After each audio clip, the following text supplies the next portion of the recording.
نہ جانے مسائل تو علماء سے پوچھیں، یہ حکم مبین ہم کو رب سے ملا ہے، چلو پوچھ کیسے جیے زندگی کو، چلو پوچھ لے کس میں رب کی رضا ہے، رب کی رضا ہے۔ الحمدللہ رب العالمین والصلاة والسلام علی سید الانبیاء والمرسلین، اما بعد فاعوذ باللہ من الشیطان الرجیم، بسم اللہ الرحمن الرحیم، الصلاة والسلام علیک یا رسول اللہ وعلی آلک واصحابک یا حبیب اللہ، الصلاة والسلام علیک یا نبی اللہ وعلی آلک واصحابک یا نور اللہ۔ مدنی چینل کے ناظرین، دارالفتاح اہل سنت کے سلسلے میں آپ کو ایک مرتبہ پھر مرحبا کہتے ہیں، خوش آمدید کہتے ہیں۔ ابتداءً درود پاک کی فضیلت، چنانچہ نبی رحمت شفیع امت صلی اللہ تعالی علیہ وآلہ وسلم نے فرمایا کہ جو شخص مجھ پر ایک مرتبہ درود پاک پڑھتا ہے، اللہ تبارک و تعالی اس پر 10 رحمتیں نازل فرماتا ہے۔ صلو علی الحبیب صلی اللہ تعالی علی محمد صلی اللہ علیہ وآلہ وسلم۔ آج اپنے سلسلے کا آغاز ماہ شوال المکرم کی نسبت سے اور ماہ رمضان کے گزرنے کے بعد اس مہینے میں روزوں کی نسبت سے کرتے ہیں۔ چنانچہ نبی رحمت شفیع امت صلی اللہ تعالی علیہ وآلہ وسلم کا فرمان عالی شان ہے کہ جو رمضان کے بعد رمضان کے روزے رکھے اور پھر اس کے بعد شوال کے 6 روزے رکھے تو اس کا یہ روزے رکھنا تمام عمر کے روزوں کی طرح ہوگا۔ یہاں پر اس حدیث مبارک کی شرح میں علماء نے بیان فرمایا کہ سب سے پہلی بات تو یہ کہ یہ روزے کب سے رکھنے چاہیے۔ شوال المکرم کے جو روزے ہیں، جو یکم شوال ہے، عید الفطر کا دن ہے، اس دن تو روزہ رکھنا حرام ہے، لیکن اب اس کے بعد کیا دوسرے دن روزہ رکھنا ضروری ہے؟ ایسا نہیں ہے، دوسرے دن بھی روزہ رکھا جا سکتا ہے اور اس کے بعد بھی رکھا جا سکتا ہے۔ اگر کسی نے دوسرے دن نہ رکھا تو اس کا یہ مطلب نہیں کہ اب وہ آگے روزے نہیں رکھ سکتا یا اس کو یہ فضیلت حاصل نہیں ہوگی، جی نہیں، وہ روزے رکھ سکتا ہے۔ نمبر 1۔ نمبر 2 یہ کہ یہ 6 روزے مسلسل رکھنا بھی ضروری نہیں ہے، مسلسل بھی رکھے جا سکتے ہیں اور چھوڑ کر بھی رکھے جا سکتے ہیں، بلکہ ان کو چھوڑ کر رکھنا، متفرق طور پر جدا جدا کر کے رکھنا، یہ افضل ہے۔ اس حدیث مبارک کے شرح کے اندر علماء نے ایک اور نقطہ بھی بیان فرمایا کہ سال میں تقریباً 360 دن ہوتے ہیں اور ہر نیکی کا ثواب 10 گنا، تو رمضان کے 30 روزے 300 دنوں کے گویا کے بن گئے اور یہ 6 روزے 60 ہو گئے کہ جب ایک نیکی 10 کے برابر ہے تو یہ 6 جو ہے وہ 60 کے برابر ہو گئے، تو یوں 360 جو ہے وہ مکمل ہو گئے۔ بعض آیت کے اندر ارشاد ہوا کہ ہر مہینے میں 3 روزے یہ عمر بھر کے برابر ہیں یا سال بھر کے برابر ہیں۔ تو اس فضیلت کو حاصل کرنے کے مختلف طریقے ہیں۔ نبی کریم صلی اللہ تعالی علیہ وآلہ وسلم سے بھی ثابت ہے کہ آپ علیہ الصلوۃ والسلام مہینے کے شروع میں 3 دن روزے رکھا کرتے یا مہینے کے درمیان میں 13، 14، 15 کو روزہ رکھتے یا پھر مہینے کے آخر میں روزہ رکھا کرتے۔ یوں ہی آپ علیہ الصلوۃ والسلام جو ہے وہ ایام کے اندر پیر شریف کا روزہ رکھا کرتے تھے، یوں ہی جمعرات کا روزہ رکھا کرتے تھے۔ تو ہمیں بھی چاہیے کہ ماہ رمضان کے گزرنے کے بعد اب جب کہ ایک روزوں کے رکھنے کی ایک عادت سی جسم کی، بدن کی بن چکی ہے، تو اس عادت کو جاری رکھیں اور کچھ نہ کچھ روزے رکھتے رہیں کہ روزہ رکھنے کی بڑی فضیلت ہے کہ روزہ رکھنے سے انسان اپنے نفس کو جو ہے وہ راہ راست کی طرف لانے کی طرف جو ہے وہ مائل کر لیتا ہے، انسان گناہوں سے بچ جاتا ہے، روزے سے روحانیت نصیب ہوتی ہے، تقوی نصیب ہوتا ہے۔ تو روزے کی بے شمار فضائل اور برکات ہیں۔ ہمیں چاہیے کہ ماہ رمضان کے گزرنے کے بعد بھی جہاں دیگر عبادات کو کنٹینیو کریں، وہیں مہینے میں کچھ دن روزوں کو بھی کنٹینیو رکھیں تاکہ یہ عادت بھی جاری اور ساری رہے اور فضیلتیں بھی حاصل ہوتی رہیں۔ آئیے چلتے ہیں آپ کی کالز کی طرف۔ جی کال دیجیے۔ مفتی صاحب کی بارگاہ میں یہ سوال ہے، کیا نماز میں 2 رکعت کی نیت کی اور 3 رکعت پڑھ دیا تو کیا نماز ہوگی؟ جی مزید کون؟ میری دکان ہے پرچون کی اور اس میں ہم گٹکے بیچتے ہیں۔ اب گٹکے بیچنا اس کی یہ جائز ہے ناجائز؟ جی مزید کون؟ میں عبدالصمد اتاری کراچی سے کر رہا ہوں. صاحب سے یہ سوال ہے کہ تحیات میں سجدے سے اٹھنے کے بعد تحیات میں جب بیٹھتے ہیں تو دونوں ہاتھ سے اگر کسی نے دامن کو کپڑے کے دامن کو ٹھیک کر کے گھٹنے پہ صحیح کیا دونوں ہاتھ، تو اس میں کیا مکروہ تحریمی کی طرف چلا جائے گا معاملہ؟ جواب ارشاد فرما دیں. جی، پہلا سوال یہ کہ 2 رکعت نماز کی نیت باندھی اور 3 پڑھ لی تو اب کیا حکم ہے؟ 2 رکعت کی نیت باندھی اور دوسری پر اگر بیٹھے تھے، قعدے میں تشہد میں جو ہے وہ بیٹھے اور پھر کھڑے ہو گئے اور پھر تیسری پڑھ کے جو ہے وہ سلام پھیر دیا، تو ایسی صورت کے اندر 2 رکعت تو ہو گئیں، لیکن بہرحال یہ جو 1 رکعت کا انہوں نے جو ہے سلام پھیرا، چونکہ 1 رکعت جو ہے وہ نماز نہیں ہوتی اور سجدہ سہو بھی نہیں کیا، تو نماز واجب الاعادہ ہے کہ 2 رکعت نماز دوبارہ جو ہے واجب الاعادہ کی نیت سے پڑھیں. اور اگر دوسری پر بیٹھے ہی نہیں تھے تو ایسی صورت کے اندر تو نماز فاسد ہو گئی. اگر تیسری رکعت پڑھ لی کسی نے اور یہ فرض نہیں ہے بلکہ نوافل پڑھ رہا ہے، تو 1 رکعت ساتھ میں اور ملا لے، 4 ہو جائیں گی اور آخر میں سجدہ سہو کر لے تو یوں اس کی نماز ادا ہو جائے گی. دوسرا سوال کہ گٹکا بیچنا کیسا ہے؟ اگر تو گٹکے کے اندر کوئی ناجائز چیز شامل نہیں ہے، نجس چیز شامل نہیں ہے، تو ایسی صورت کے اندر اگر قانوناً منع ہے تو بہرحال بیچنا بھی منع ہوگا کہ قانون کی خلاف ورزی کی اجازت نہیں ہے. اور اگر اس میں نجس چیز شامل ہے تو اگرچہ قانوناً منع نہ ہو، جیسا کہ سننے میں آیا ہے کہ بعض جگہ پر جو ہے وہ اس کے کتھے کے اندر جو ہے وہ خون وغیرہ شامل کیا جاتا ہے، اگر واقعی ایسا ہے کہ بہتا خون شامل کیا گیا، بہتا خون نہیں ہے دوسرا خون بھی شامل کیا گیا ہے، تو بہرحال اس کا کھانا حلال نہیں ہے. تو اگر اس طرح کی کوئی چیز جو ہے وہ شامل کی گئی ہے تو بہرحال اس کو خریدنا یا بیچنا یہ جائز نہیں ہوگا. یہ تو تھا فقہی اعتبار سے جواب. باقی ہر مسلمان یہ بات جانتا ہے کہ گٹکا مضر صحت ہے، ہر انسان ہی بلکہ جانتا ہے، بیچنے والے بھی جانتے ہیں، کھانے والے بھی جانتے ہیں. تو کم از کم بیچنے والوں کو یہ سوچنا چاہیے کہ اگر میرا ہی بیٹا مجھ سے گٹکا خریدنے آئے گا تو کیا میں اسے بیچوں گا؟ یقیناً کوئی بھی باپ اپنے بیٹے کو نہیں بیچے گا، نہیں دے گا. تو ایک کامل مومن وہ ہے جو اپنے لیے پسند کرے، وہی اپنے مسلمان بھائی کے لیے پسند کرے. تو لہٰذا اس کے بجائے کوئی اور کاروبار کریں، جائز کاروبار کریں، اس سے بچیں کہ مضر صحت ہے، اس کے ذریعے سے نقصانات پھیلتے ہیں، لوگوں کی جو ہے وہ صحت تباہ ہوتی ہے، تو اس سے ہمیں بچنا چاہیے. تیسرا سوال یہ کہ اتحیات کے اندر بیٹھے اور دونوں ہاتھوں سے کپڑے جو ہے وہ سیٹ کیے تو کیا حکم ہوگا؟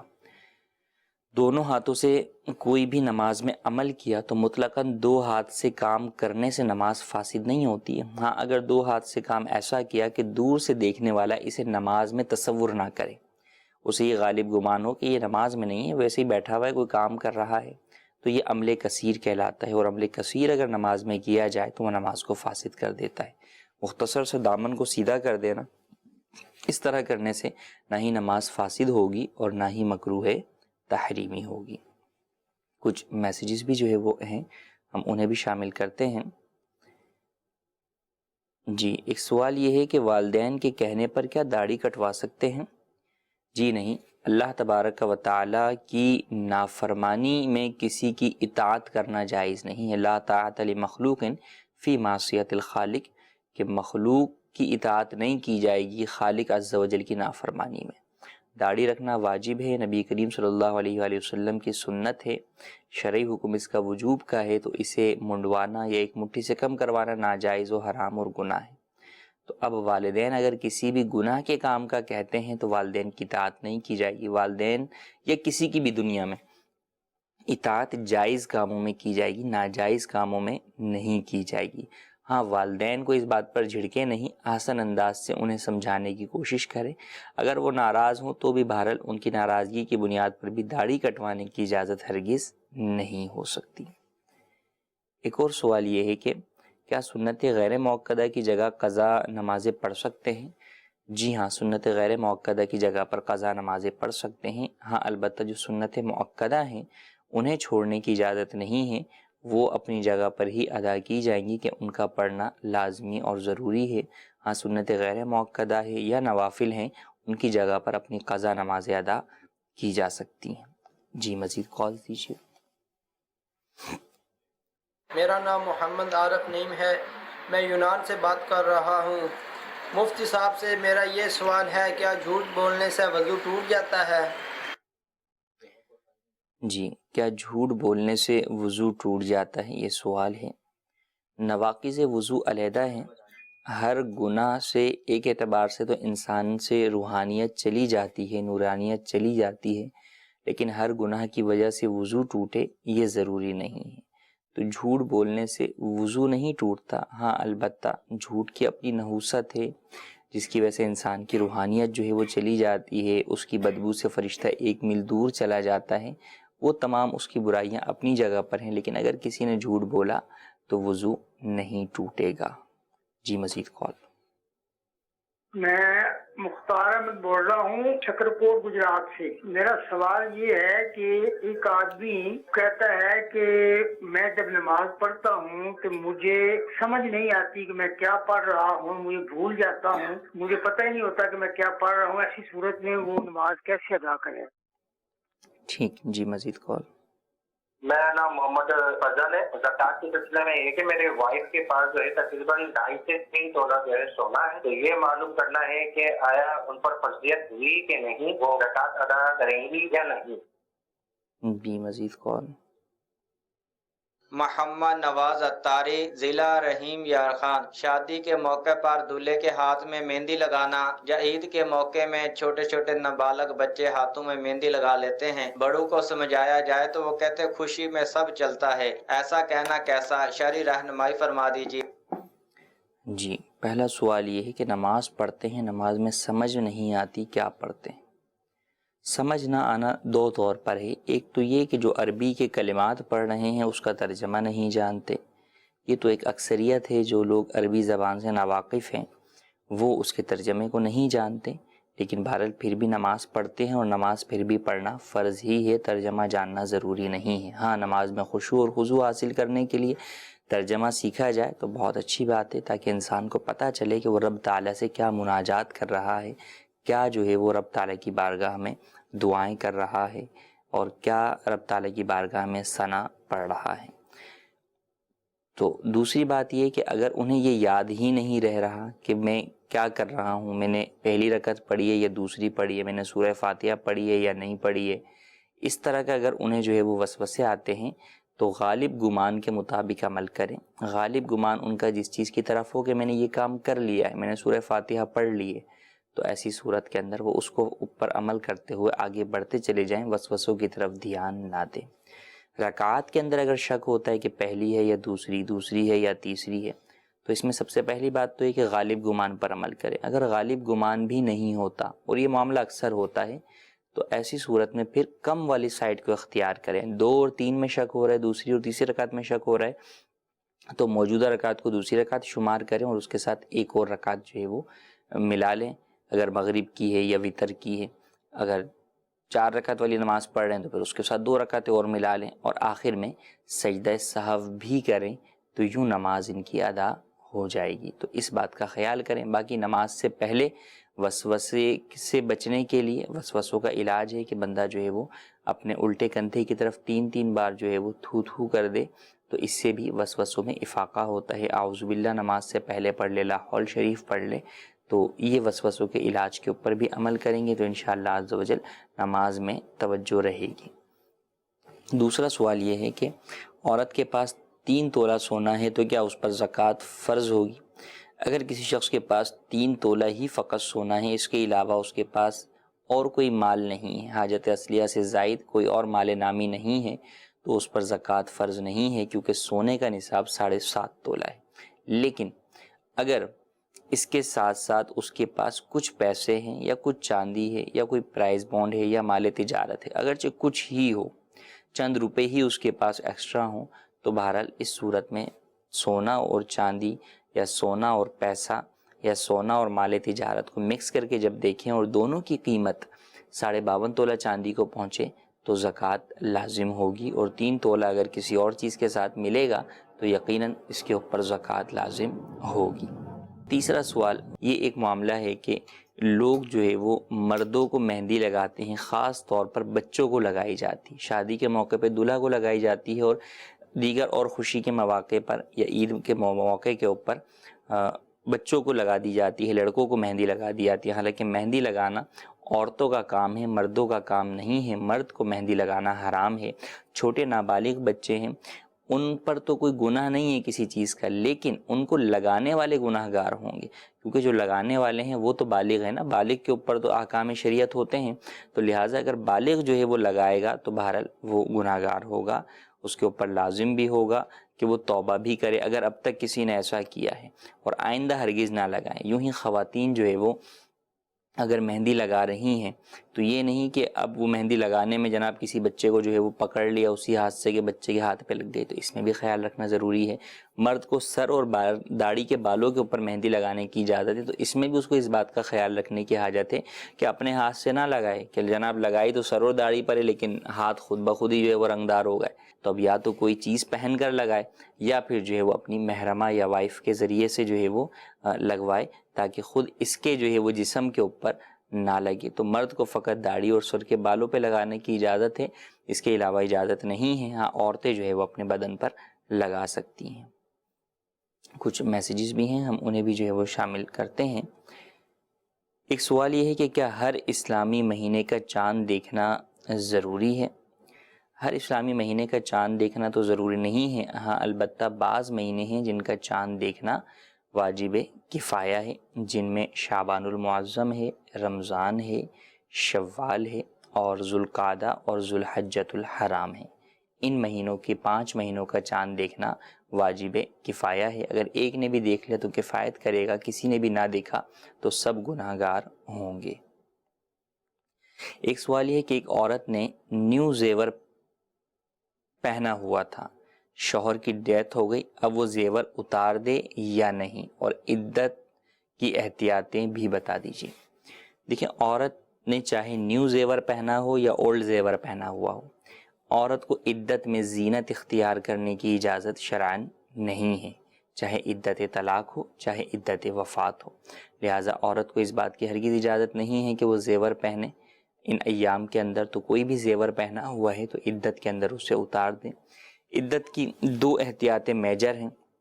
نمبر 1 ہے کہ زینت اختیار نہیں کرے گی، زینت میں بہت ساری چیزیں آ جاتی ہیں، نیا لباس بھی زینت کے اندر آ جاتا ہے، جیولری بھی زینت کے اندر آ جاتی ہے، میک اپ بھی زینت کے اندر آ جاتا ہے، مہندی بھی زینت کے اندر آ جاتی ہے، تو یوں زینت میں تفصیل ہے۔ دوسرا یہ کہ عورت اپنے گھر سے باہر جو ہے وہ نہیں جا سکتی بلا عذر شرعی عدت کے ایام میں، بلکہ جس گھر میں شوہر کے ساتھ رہ رہی تھی اسی گھر کے اندر عدت پوری کرے گی، یہ اس کے اوپر لازم ہے۔ تو یہ 2 مین پابندیاں ہیں۔ آگے زینت والی پابندیاں کی آگے مزید ڈیٹیل ہے کہ زینت میں کیا کیا چیزیں شامل ہوتی ہیں، تو ان باتوں کا خیال رکھنا ضروری۔ بہرحال پردہ عورت کا عدت کا جز نہیں ہے، پردہ تو نامحرموں سے عدت میں بھی لازم ہے، عدت کے علاوہ بھی لازم ہے، اور جو محارم سے پردہ کرایا جاتا ہے تو نہ وہ عدت میں لازم ہے نہ ہی عدت کے علاوہ لازم ہے۔ ایک سوال یہ ہے کہ کیا پسند کی شادی کرنا گناہ ہے؟ جس طرح ہمارے ہاں پسند کی شادی رائج ہے کہ جس کے اندر لڑکا لڑکی نکاح سے پہلے ہی آپس میں ملاقات کرتے ہیں، ملتے جلتے ہیں، بات چیت کرتے ہیں، ایک دوسرے کو نامحرم ہونے کے باوجود جو ہے وہ پسند کرتے ہیں، یہ بالکل ناجائز اور گناہ ہے، اسلام میں اس کی اجازت نہیں ہے۔ اسلام کہتا ہے مومنین کو قُل لِّلْمُؤْمِنِينَ يَغُضُّوا مِنْ أَبْصَارِهِمْ وَيَحْفَظُوا فُرُوجَهُمْ کہ مومنین مرد جو ہے وہ اپنی نگاہیں نیچے رکھیں، عورتوں کو بھی یہی حکم دیتا ہے نگاہیں نیچے رکھیں۔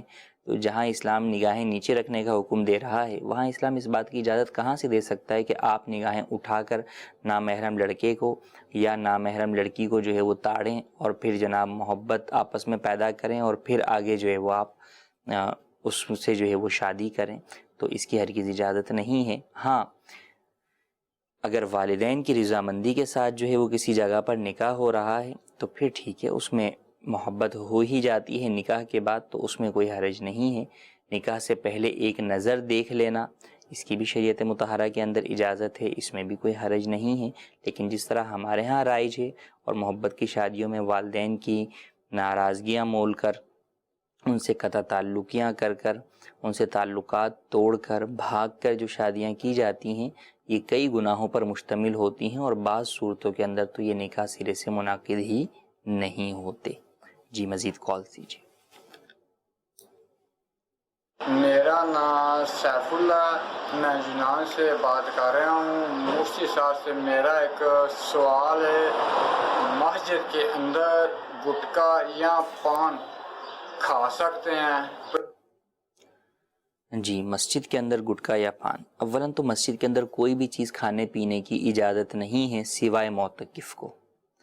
اعتکاف کی نیت کر لیں گے تو کھانے پینے کی اجازت ہوگی، ورنہ آپ کو پانی پینے کی بھی اجازت مسجد کے اندر نہیں ہوگی.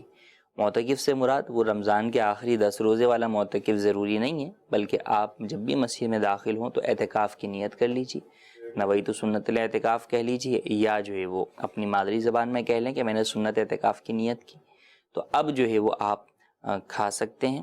اور جب اعتکاف کے اندر جو ہے وہ آپ نیت کر لی تو اب آپ کھا پی تو سکتے ہیں، لیکن ایسی چیز جس سے مسجد آلودہ ہو، مسجد کی در و دیوار پر چھینٹے لگے، تو وہ لازمی سی بات ہے کھانا جائز نہیں ہوگا، کہ مسجد کو آلودہ کرنا جائز نہیں ہے. نمبر 1.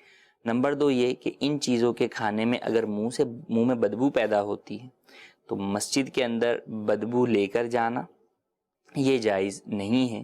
تو اب اگر پان یا گٹکا کھا رہے ہیں اور اس سے اسمیل آ رہی ہے تو اس کو کھانے کی مسجد کے اندر ہرگز اجازت نہیں ہوگی. اسمیل سے یہ مراد نہیں ہے کہ جناب بہت ہی زیادہ بدبودار بو ہو تو منع ہے. آپ اس بات سے اندازہ لگا لیجئے، کچا گوشت اس کی بو کوئی ایسی نہیں ہوتی کہ آدمی جو ہے اسے برداشت نہ کر سکے، لیکن مسجد میں کچا گوشت لانے سے منع کیا گیا کہ اس کی جو ہلکی سی بو ہوتی ہے اس سے بھی مسجد میں لانے کی اجازت نہیں ہے. یوں ہی کچی پیاز ہو گئی، کچا لہسن ہو گیا، ان کی جو بو ہوتی ہے وہ ایسی نہیں ہوتی کہ جناب جو ہے وہ آپ جو ہے وہ ناک پہ ہاتھ رکھ کر ہی جو ہے وہ گزریں، لیکن ان کو بھی مسجد میں لانے سے منع کیا گیا. جب ان کو منع کیا گیا تو گٹکے کی بو بعض صورتوں میں اس سے کہیں زیادہ بدبودار ہوتی ہے کہ آپ شاید گٹکا کھانے والے کے قریب بھی جو ہے وہ اپنی ناک لے جانا پسند نہ کریں. تو پھر اللہ تبارک و تعالیٰ کے گھر میں اس حال میں آنا کہ منہ سے بدبو آ رہی ہو تو اس کی ہرگز اجازت نہیں ہو سکتی. تو اس بات کا خیال رکھنا ضروری ہے. جی مزید کال. بھائی جان میرا یہ سوال ہے کہ زکوٰۃ میں بھائی کے بچیوں کو زکوٰۃ ہم دے سکتے ہیں، اور اگر وہ پیسے دیتے ہیں تو پھر بھائی استعمال کر لیں گے، اس لحاظ سے وہ پیسے ہم رکھ سکتے ہیں کہ ان بچیوں کی شادی کے لیے پہلے سے ابھی سے اکٹھے کر لیں، 2-3 سال میں وہ زکوٰۃ کے پیسے اکٹھے کر کے رکھ سکتے ہیں؟ جی مزید کال. مفتی صاحب کی بارگاہ میں سوال ہے، یہ جو کان کے ساتھ یہ جو ہوتی ہے اس پہ جو بال آتے ہیں داڑھی کے، تو کیا یہ کٹا سکتے ہیں؟ یہ بھی داڑھی کا حصہ ہے. اور نیچے اور سائڈوں سے بھی کیا داڑھی ایک مشت ہونی چاہیے یا صرف نیچے سے ایک مشت ہونی چاہیے؟ جی مزید کال. میں ساجد بات کر رہا ہوں فیصلہ آباد پنجاب سے. تو میں نے پوچھنا تھا کہ نام محمد رکھنا، بچے کا اگر نام محمد رکھا جائے تو اس میں کوئی حرج تو نہیں؟ جی پہلا سوال یہ کہ کیا بھائی کی بیٹیوں کو زکوٰۃ دے سکتے ہیں؟ اگر بھائی کی بیٹیاں مستحق کے زکوٰۃ ہیں تو انہیں زکوٰۃ دے سکتے ہیں. اگر نابالغ ہیں تو دیکھا جائے گا کہ ان کے والد شرعی فقیر ہیں یا نہیں. اگر ان کے والد شرعی فقیر ہیں تو ان کی بچیوں کو بھی زکوٰۃ دے سکتے ہیں، اور اگر بالغ ہیں تو ایسی صورت کے اندر یہ دیکھا جائے گا کہ خود ان بچیوں کی ملکیت میں 52.5 تولہ چاندی کی مالیت کے برابر حاجت اصلیہ سے زائد مال ہے یا نہیں ہے. اگر نہیں ہے تو پھر آپ انہیں دے سکتے ہیں، جبکہ وہ سید اور ہاشمی خاندان سے تعلق نہ رکھتے ہوں. نمبر 1.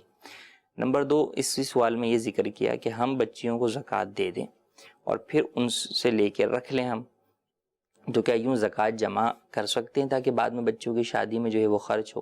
اگر تو آپ فقط بچیوں کے نام پر خود ہی اپنی زکوٰۃ نکال کے ایک جگہ پہ رکھتے جا رہے ہیں کہ جناب جو ہے وہ یہ بچیاں جب بڑی ہوں گی تو ان کو جو ہے وہ ہم ان پیسوں سے شادی کر دیں گے، تو ایسا کرنا جائز نہیں ہے، کیونکہ زکوٰۃ ادا نہیں ہو رہی. زکوٰۃ کی ادائیگی کے لیے شرعی فقیر کی ملک میں دینا اور اس کا قبضہ کرنا یہ ضروری ہے. تو لہٰذا آپ جو ہے وہ جب تک ان کی ملک میں نہیں دیں گے تو وہ گویا کہ آپ کے پیسے اپنے ہی طور پہ جمع کر رہے ہیں اور زکوٰۃ کی ادائیگی میں تاخیر ہوگی اور یہ گناہ ہے. تو اس کا حل یہ ہو سکتا ہے کہ اگر بچیاں جو ہے وہ بالغ ہیں تو ان بچیوں کو جو ہے وہ آپ نے مالک کر دیا.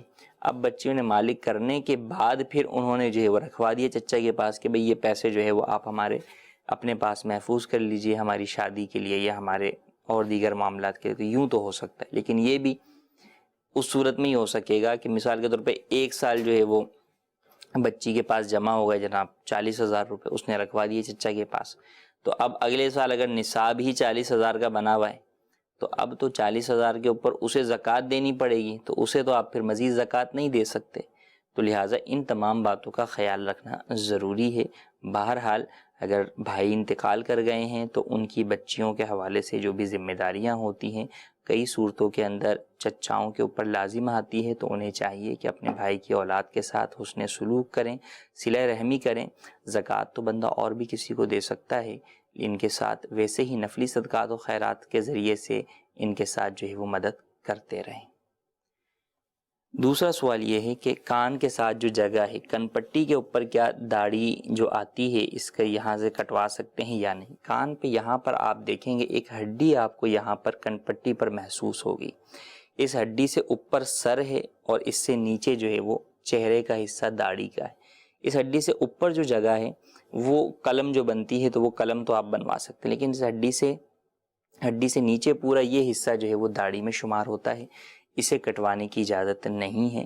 اور اسی سوال کا دوسرا جز تھا کیا داڑھی جو ہے وہ تینوں طرف سے جو ہے وہ ایک مٹھی ہونا ضروری ہے؟ جی ہاں، داڑھی نیچے سے بھی ایک مٹھی ہونا ضروری ہے، داڑھی ادھر سے بھی ایک مٹھی ہونا ضروری ہے، اور داڑھی ادھر سے بھی ایک مٹھی ہونا ضروری ہے۔ بعض لوگ یہاں سے ناپ رہے ہوتے ہیں داڑھی، لیکن یہاں سے جو ہے وہ چھانٹ رہے ہوتے ہیں داڑھی، تو یہ درست نہیں ہے۔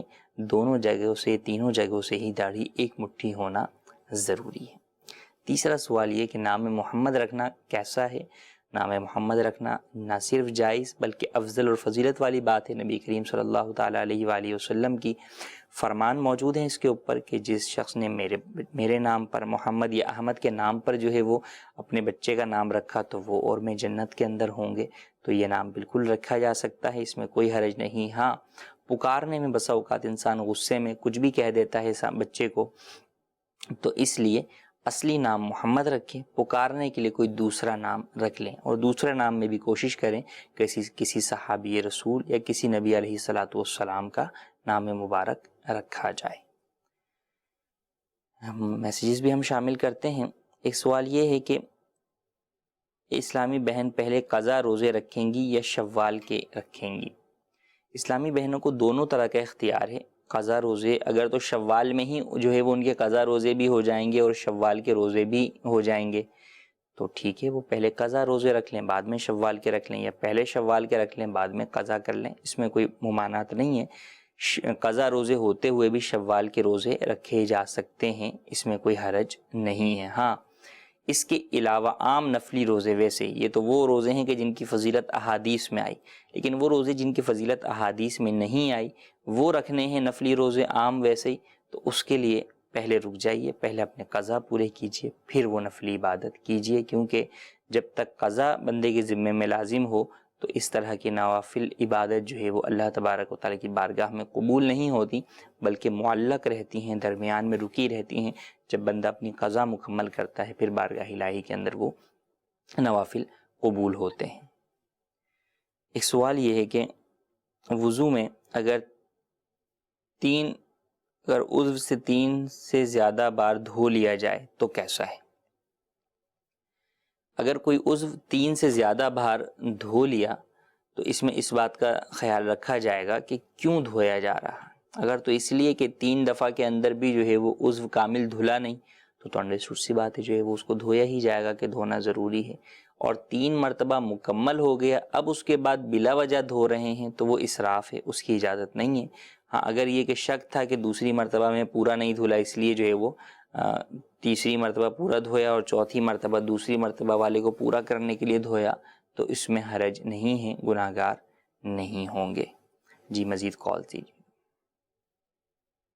میں محمد تنویر اتاری فرانس پیرس سے یاد کر رہا ہوں۔ میرا سوال دارالفتہ سے ہے، کیا عید کے بعد رمضان کے روزوں کی قضا کر سکتے ہیں؟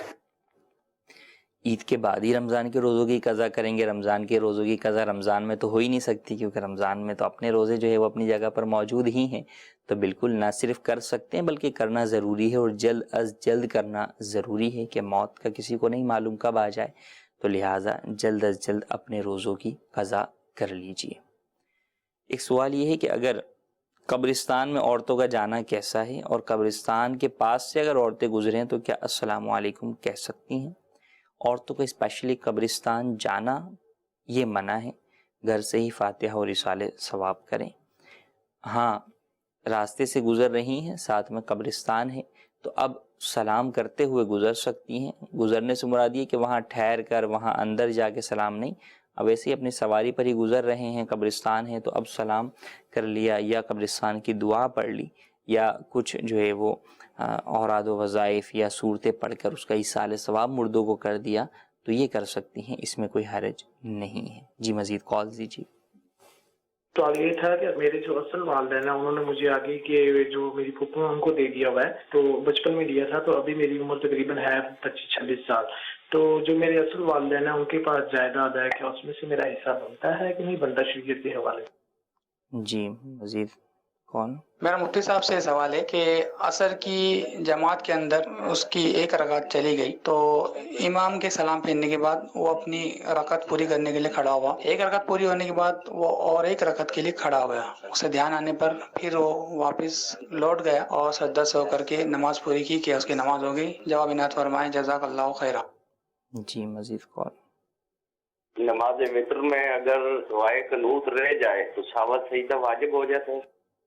جی مزید جی پہلا سوال یہ ہے کہ والدین نے کسی اور کو جو ہے وہ پالنے کے لیے دے دیا تھا لے پالک کے طور پر، تو کیا اب حقیقی والدین کی جائیداد کے اندر حصہ رہے گا؟ جی ہاں بالکل حصہ رہے گا، نہ صرف حصہ رہے گا بلکہ والدین سے متعلق جتنے حقوق ہیں وہ تمام حقیقی والدین سے متعلق ہی رہیں گے۔ خدمت، والدین کی اطاعت، والدین کی مدد، یہ تمام چیزیں ہی۔ ایسے موقعوں کے اوپر بسا اوقات یوں فیل ہوتا ہے کہ پیسے کے معاملے کے اندر تو ہم بڑا پوچھ رہے ہوتے ہیں، کیا یہ ساری چیزیں ہمیں نہیں نظر آتی کہ کیا فقط والدین کی جانب سے پیسہ ہی ملنا ہے؟ والدین کو ہماری ہمدردی نہیں چاہیے، والدین کو ہماری خدمت نہیں چاہیے، والدین کو اپنی اطاعت اپنی اولاد کی جانب سے نہیں چاہیے؟ تو ایک اولاد یہ سوال کیوں نہیں پوچھتی؟ حالانکہ یہ سوال سب سے پہلے پوچھنا بنتا ہے کہ مجھ پر کن والدین کی اطاعت لازم ہے، اپنے حقیقی والدین کی یا لے پالک والدین کی؟ تو اصلاً تو حقیقی والدین کی اطاعت لازم ہے، ان کی خدمت لازم ہے، ان کی جو ہے وہ تمام چیزیں لازم ہیں۔ کسی کو دے دینا، زندگی بھر کسی کی کفالت کر دینا، یہ ایک جدا چیز ہے۔ یہ اس کے احسان ہونے سے انکار نہیں ہے، اس کے نیکی ہونے سے انکار نہیں، لیکن جو خونی رشتہ ہے آپ کے دنیا میں آنے کے وجود کا جو سبب ہیں وہ والدین ہیں آپ کے، وہ جو ان کا احسان آپ پر ہے وہ کوئی دوسرا ادا نہیں کر سکتا۔ ماں کا جو وہ احسان ہے وہ کوئی اور ادا نہیں کر سکتا۔ لہٰذا والدین جیسے بھی ہوں، والدین کی خدمت اطاعت یہ لازم ہے۔ لے پالک جو بھی افراد ہیں جنہوں نے بھی کہیں اور اپنی زندگیاں گزاری ہیں، بہرحال جب انہیں علم ہو کہ میرے حقیقی والدین یہ ہیں تو ان پر لازم ہے کہ اپنے والدین کی اطاعت خدمت کریں۔ میں یہ نہیں کہتا کہ آپ کے جو پالنے والے والدین ہیں ان کی خدمت اطاعت نہ کریں، نہیں، ان کی بھی خدمت اور اطاعت کریں، مگر جو اصل آپ سے پوچھ گچھ ہوگی، سوال ہوگا قیامت کے دن، وہ آپ کے حقیقی والدین سے متعلق ہوگا۔ جہاں آپ جائیداد کی بات کرتے ہیں تو آپ کے مال میں سے بھی ان کا حق ہے، ان کا حق ادا کیجیے۔ اگر آپ کا انتقال پہلے ہو جاتا ہے تو آپ کی جائیداد میں سے بھی آپ کے حقیقی والدین حصے دار ہوں گے۔ ہاں اگر والدین کا انتقال ہو جاتا ہے تو یقیناً والدین کی جائیداد میں سے بھی آپ حصے دار ہوں گے۔ اور یہاں یہ بات بھی یاد رہے کہ یہاں تو آپ حصے دار ہوں گے، لیکن لے پالک اگر آپ ہیں تو جنہوں نے آپ کو لے کر پالا ہے ان کی جائیداد میں سے آپ کا حصہ بطور وارث نہیں ہو سکتا۔ ان کے جو اپنے ورثہ ہوں گے انہی کا حصہ ہوگا بطور وارث۔ یہ نہیں آپ کہیں کہ جناب ان کا تو کوئی وارث ہی نہیں تھا، جبھی تو مجھے لے کے پالا تھا۔ وارث فقط اولاد ہی نہیں ہوتی، وارث اور رشتہ دار بھی ہوتے ہیں۔ اولاد نہ ہو تو پھر وارث جو ہے وہ بھائی بہن بنتے ہیں، بھائی بہنوں کی اولادیں بنتی ہیں۔ آگے پوری ڈیٹیل ہے وراثت کے اندر کہ کون کب نہ ہو تو اس کی جگہ پر کون وارث بنتا ہے۔ تو بہرحال آپ اپنے حقیقی والدین کے وارث ہوں گے، اور لے پالک جن والدین نے لے کر پالا ہے ان کی جائیداد میں سے آپ کو بطور وارث بطور بیٹا جو ہے وہ حصہ نہیں ملے گا۔ دوسرا سوال تھا کہ عصر کی جماعت میں امام کے ساتھ شامل ہو، ایک رکعت رہ گئی اور کھڑے ہوئے جب ایک رکعت پڑھنے کے لیے تو ایک کے بجائے دو پڑھ لی، اور دوسری کے لیے کھڑے ہوئے تھے، یاد آیا تو بیٹھ گئے اور آخر میں سجدہ سہو کر لیا، تو نماز ہو جائے گی؟ جی ہاں اس صورت کے اندر نماز ہو جائے گی کہ سجدہ سہو جب کر لیا تو نماز ہو جائے گی۔ تیسرا سوال یہ، نماز وطر میں اگر دعائے قنوت پڑھنا بھول گیا تو کیا سجدہ سہو کر لے گا تو نماز ہو جائے گی؟ جی ہاں، نماز وطر میں اگر دعائے قنوت پڑھنا بھول گئے، رکوع میں چلے گئے، تو اگر رکوع میں یاد آ گیا تو پلٹنے کی اجازت نہیں ہے، بلکہ یہی حکم ہے کہ آپ نماز کنٹینیو کیجیے، رکوع کیجیے، قومہ کیجیے، سجدہ کیجیے، اتحیات پڑھیے اور پھر سجدہ سہو کے لیے سلام پھیریے، سجدہ سہو کیجیے، تو یوں آپ کی نماز ادا ہو جائے گی۔ اگر آپ نے دعائے قنوت نہیں پڑھی تھی، بھول گئے تھے، تو ایسی صورت میں سجدہ سہو سے آپ کی نماز مکمل ہو جائے گی۔ جی مزید کال۔ میرا مفتی صاحب سے یہ سوال ہے، جو بزنس میں انویسٹ کی جاتی ہے اس کی زکوٰۃ ہوگی؟ ٹھیک ہے جی مزید کال۔ جی مفتی صاحب سے میرا یہ سوال ہے کہ بچہ جیسے پیدا ہوتا ہے اسی ٹائم غسل دے کے اس کے کان میں اذان دینا ہے یا کچھ؟ نمبر 2، اور وہ بچے کے عقیقے کا کیا حکم ہے، کتنے دن میں کرنا ہے؟ بیٹے کا کیا ہے اور بیٹی کا؟ اور ختنے کا کیا حکم ہے کہ کتنے کے اندر ختنہ کرنا چاہیے؟ جی پہلا سوال تھا ہمارا کہ بزنس میں انویسٹمنٹ کے اوپر زکوٰۃ ہوتی ہے۔ جی ہاں بالکل، بزنس میں انویسٹمنٹ جو ہے وہ آپ کا مال تجارت ہے تو اس کے اوپر زکوٰۃ ہوگی۔ ہاں یہ ضروری ہے کہ انویسٹمنٹ جائز طریقہ کار کے مطابق کی جائے، ناجائز طریقہ کار کے مطابق نہ کی جائے۔ اور بزنس میں نہ صرف انویسٹمنٹ پہ زکوٰۃ ہوگی بلکہ اس کے اوپر اب تک جو پروفٹ ملا ہے اس کے اوپر بھی زکوٰۃ لازم ہوگی، جبکہ زکوٰۃ کی دیگر تمام شرائط پائے جائیں۔ لیکن اگر ناجائز طریقے سے آپ کو بزنس میں پروفٹ مل رہا ہے، سود کے طور پہ پروفٹ مل رہا ہے، تو پروفٹ کے اوپر زکوٰۃ نہیں ہوگی، کیونکہ زکوٰۃ تو 2.5% ہوتی ہے، جبکہ سود کا ٹوٹل مال ہی صدقہ کرنا یا جس سے لیا ہے اسے واپس کرنا لازم ہوتا ہے۔ ہاں اصل انویسٹمنٹ کے اوپر بہرحال زکوٰۃ باقی رہے گی۔ دوسرا سوال تھا کہ اذان بچے کے کان میں دی جاتی ہے تو نہلا کر دی جائے یا نہلانے سے پہلے دی جائے؟ بچہ جب پیدا ہوتا ہے تو وہ ناپاک نہیں ہوتا، وہ پاک ہی ہوتا ہے، لہٰذا اس کے کان کے اندر اذان دی جا سکتی ہے، نہلانا ضروری نہیں ہے، نمبر 1۔ نمبر 2 سوال یہ کہ عقیقے کے کیا احکام ہیں؟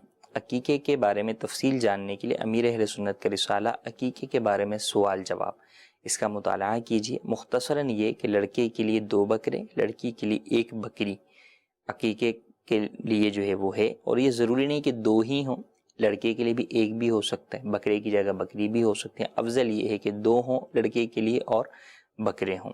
اور یہ 7ویں دن عقیقہ کیا جاتا ہے، 7ویں دن کیا جائے یا 14ویں دن یا 21ویں دن یا اس کے علاوہ بھی کر سکتے ہیں، لیکن بہتر ہے کہ 7ویں دن عقیقہ کیا جائے۔